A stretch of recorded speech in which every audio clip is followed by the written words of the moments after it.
Junior Lionel Messi akhirnya debut bersama Man City dan langsung dipuji Pep Guardiola. Claudio Echeverri akhirnya melakoni debut dengan Manchester City. Momen tersebut terjadi pada final Piala FA tahun 2024 sampai tahun 2025 antara Manchester City dengan Crystal Palace. Tampil selama kurang lebih 14 menit, Echeverri mampu menghadirkan sejumlah ancaman ke gawang The Eagles. Salah satunya bahkan nyaris menghasilkan gol pada menit ke-82. Meski pada akhirnya gagal menghindarkan Man City dari kekalahan 1-0 melawan Crystal Palace, penampilan Echeverri tetap dipuji oleh pelatih Pep Guardiola. Jujur saja, itu bukan keputusan yang buruk. Dia punya 3 peluang di ruang sempit. Saya sudah melihat kualitasnya di sesi latihan. Echeverri telah menjadi milik Man City sejak Januari tahun 2024. Dia diboyong dari River Plate dengan mahar senilai 12,5 juta pounds. Kontrak jangka panjang hingga Juni tahun 2028 bahkan sudah ditandatangani oleh Echeverri.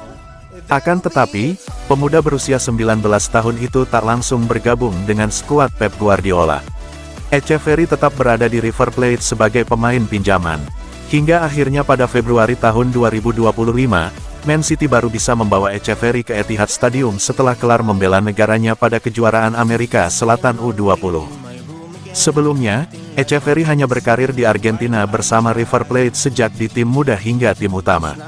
Hal itu wajar mengingat usia Echeverri yang masih sangat muda. Sementara dengan timnas Argentina, Echeverri telah bermain di beberapa kelompok umur.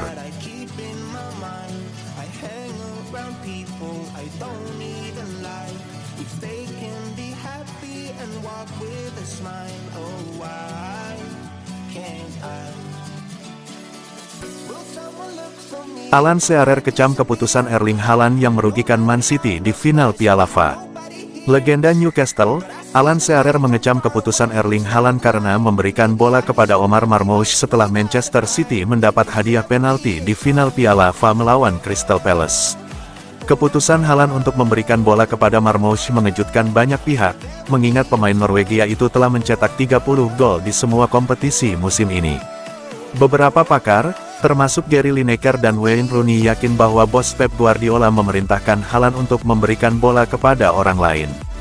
Sang penyerang telah gagal mengeksekusi 3 tendangan penalti musim ini, dan mencetak 4 gol. Meskipun catatannya tidak konsisten, legenda Newcastle Shearer mengecam Haaland karena begitu mudahnya melepaskan kesempatan untuk menjadi pahlawan bagi timnya. Itu juga keputusan besar dari Erling Haaland, tidak menginginkan penalti itu. Jika dia cukup bugar, dia akan bermain di lapangan, dia akan menjadi starter. Jadi, secara mental dia pasti sudah mengatakan tidak menginginkannya. Atau Pep tidak ingin dia mengambilnya. Itu adalah kejutan besar bagi saya. Sama sekali tidak apakah Anda akan melewatkannya. Tidak ketika Anda berada di posisinya. Erling Haaland, siapa dan apa Anda? Dia telah mencetak 30 gol musim ini. Saya hanya berbicara dari sudut pandang pribadi, tetapi saya tidak akan siap untuk memberikan penalti di final piala, tidak mungkin. Kalau begitu, saya tidak akan memberikannya dalam pertandingan apapun, apalagi final piala.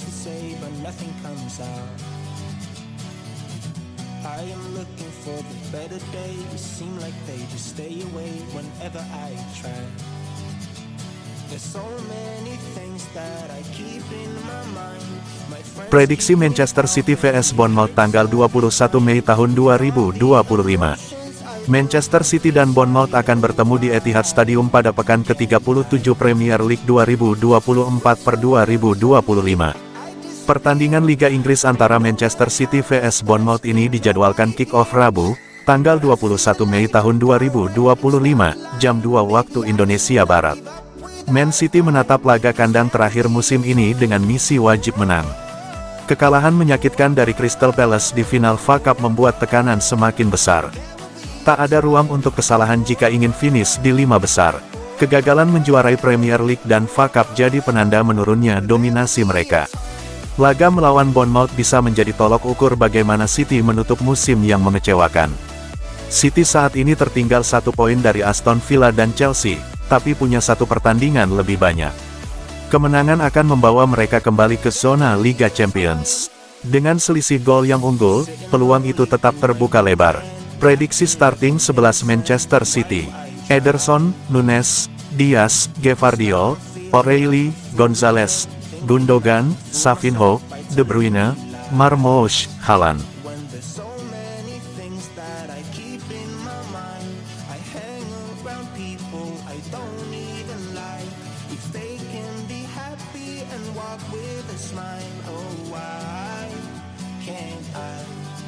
Kevin De Bruyne terbuka gabung klub Inggris lagi musim depan. Kevin De Bruyne bicara soal masa depannya usai Manchester City kalah di final Piala FA. Gelandang asal Belgia itu akan membela klub Inggris lagi musim depan. De Bruyne akan meninggalkan City di akhir musim nanti. Saat ditanya apakah ada kemungkinan membela klub Inggris lainnya, pemain 33 tahun itu meresponsnya. "Saya bicara kepada klub soal masa depan saya. Ya, saya mau bermain sepak bola yang bagus, apapun keputusannya. Bertahan di Inggris, itu tergantung siapa yang datang. Saya punya keluarga, anak-anak. Saya harus berhati-hati membuat keputusan yang cocok dengan semuanya. Keputusannya kompleks." De Bruyne merupakan pemain andalan City sejak 2015. Ia punya catatan 420 penampilan, 108 gol, 177 assist, dan memenangkan 16 gelar, termasuk 6 titel Liga Inggris, 2 Piala FA, dan sekali Liga Champions. Komentar De Bruyne kini memunculkan spekulasi. Salah satunya menyebut sang pemain bisa saja menyeberang ke Liverpool. Sebelumnya Liverpool dikabarkan mengintip peluang membajak Kevin De Bruyne dari Manchester City musim depan. Kemudian, Mohamed Salah sempat bercanda dengan menyebut ada ruang kosong untuknya di Liverpool yang makin memanaskan rumor.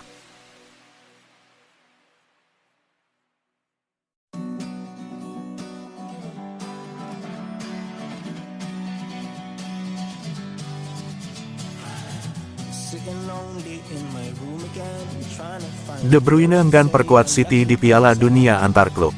Kevin De Bruyne tampak enggan tampil memperkuat Manchester City di Piala Dunia Antar Klub 2025. Waktunya terlalu mepet dengan masa habis kontraknya bersama The Citizens. Gelandang senior asal Belgia itu akan meninggalkan City begitu kontraknya habis pada tanggal 30 Juni mendatang. Laga melawan Fulham tanggal 25 Mei nanti akan menjadi partai terakhirnya bersama tim yang telah ia bela selama 10 tahun. Sebetulnya setelah itu City akan tampil di Piala Dunia Antar Klub yang dimulai tanggal 14 Juni mendatang.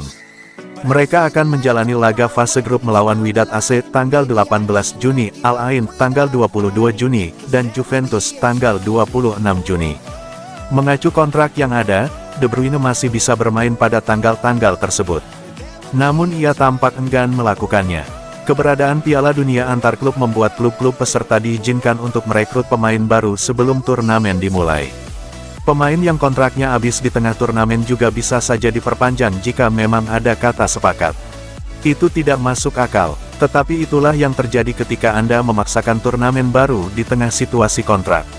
Saya harus menjaga kondisi diri sendiri karena jika saya cedera di Piala Dunia Antar Klub, apa yang akan saya lakukan? Tidak ada pihak yang akan merawat saya pada saat itu. Jadi kemungkinan besar saya mungkin tidak akan tampil di turnamen itu. Bukan saya yang membuat aturan, saya tidak bisa berbuat apa-apa.